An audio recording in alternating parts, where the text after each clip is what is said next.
dog, and I used to walk this dog quite a lot. I used to live in Suffolk, which is sort of like the sort of agricultural hub of the UK. Lots of farmland, lots of like big open fields with nothing in it.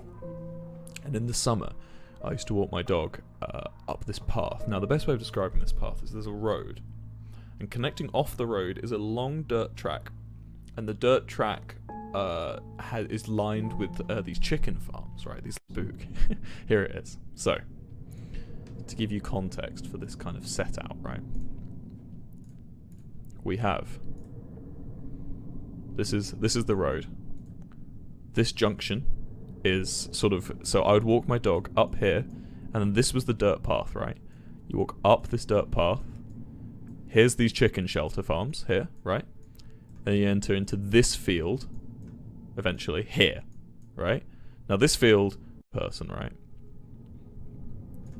And then this is the forest at the end of it. Right. So that gives you context. Now, what the story I'm about to tell you takes place here. So everything I'm about to mention takes place in this corner. Okay, so remember that. Keep that in the back of your minds. So, I used to walk down this path a lot. I used to walk down this path a lot with my dog at sort of like late-ish, late for my age, line or whatever. It looked like it had been cut out of the scenery, like there was just like nothing, like it had been like a void kind of thing. It didn't look like a light. It wasn't emitting light to anything around it. It was just completely white figure at the end, and I wasn't really scared because it doesn't really look too much like a figure, more just like a sort of like a, I don't know, a statue would be the best way of saying it. And it didn't move. It didn't go woo. It just completely stationary. And I used to walk my dog, and obviously it was like a solid acre away, right? It wasn't close to me. And I'd just keep walking up that path, get into the forest. I'd walk my dog through the forest. About 9 PM, I'd start walking back, and it would be dark, and it would be gone. It wouldn't be there, right? Week walking this same route, and every single day, no matter what, I would see this white cut-out figure on my right. I didn't really think much of it, but eventually I started to get more concerned than scared. So I got my dad, and I asked my dad to come and walk with me. This is a personal story, by the way, Blue Slime. This is an online story. This is mine. I got my dad to come. We get to the point where it vanishes, and my dad just stops, and my dad goes, "Ah." And I go, "What is it, Dan?" I'm kind of getting nervous at this point, because I'm just in the middle of this field on my own with my dad and my dog. And my dad just looks at me and just goes, "Yeah, I don't know what it is." And then he just turns around and walks back, and he doesn't say or mention anything to me again.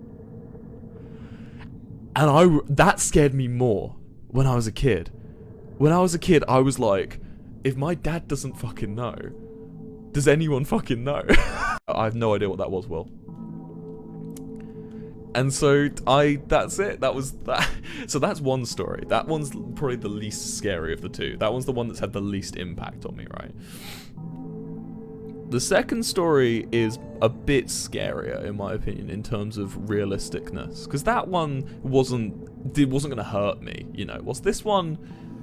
I don't know. Well, okay, in chat, what do you guys think that first one was? Because I've won my glider's license, right? I was getting my pilot's license, silver, for flying light aircraft.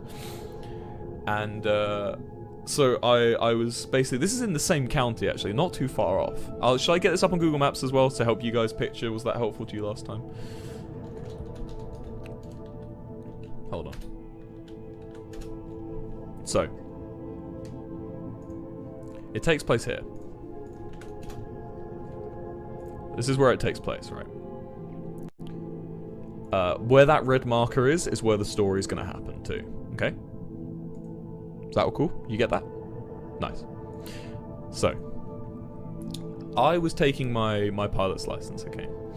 And I basically had to be up at like 5 AM. Like fucking 5 in the morning to basically get ready and like get the planes ready and like take off, okay? So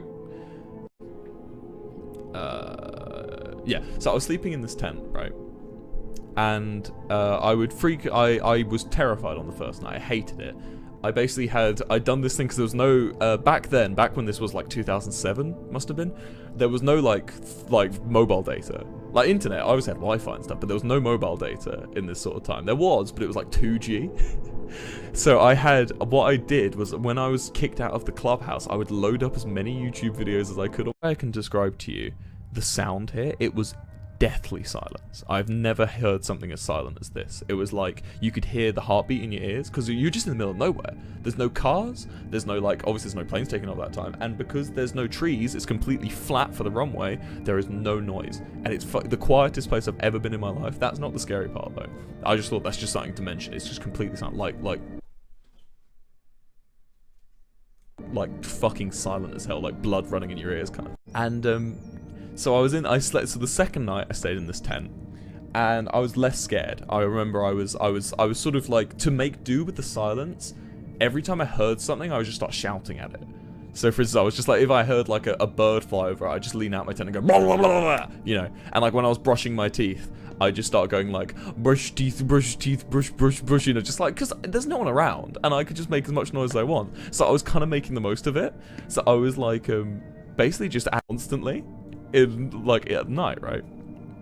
And so I would like, I'd hear like an owl, and I'd like hoot back at it and stuff, and I'd like just start shouting like, I love dick and things into like the sky, because it's just, you know, you can fucking say whatever you want, can't you? And I remember I'd finally like sat down to go to sleep, and I'd been laying there for about 20 minutes, and I was feeling pretty fine in my tent. I had this lantern hanging from the top of my tent off a little hook, and it was off, and I was been laying there for about 20 minutes when I started to hear what was essentially like walking, basically like footsteps around my tent. It was completely silent. I could just hear like these footsteps, and my thought was, oh, okay, that's a deer or something. There's like an animal outside my tent right now. Because I like go up to the door of my tent and just like right into the zip, just go, can't. No one can get a gun. That's kind of the best part. God, can you imagine if the guy had a gun when I went blah blah, he would have shot me. I'm fucking glad I live in a country where no one has guns. Read r/no sleep. I'd love to like just read stories. Like, should we do it? I've never read No Sleep. Should we read the top post on r/no sleep? That might be fun. What is the top post of all time on r/no sleep? What have we got here? She sold happiness in glass jars. Oh, big dick outside, dude.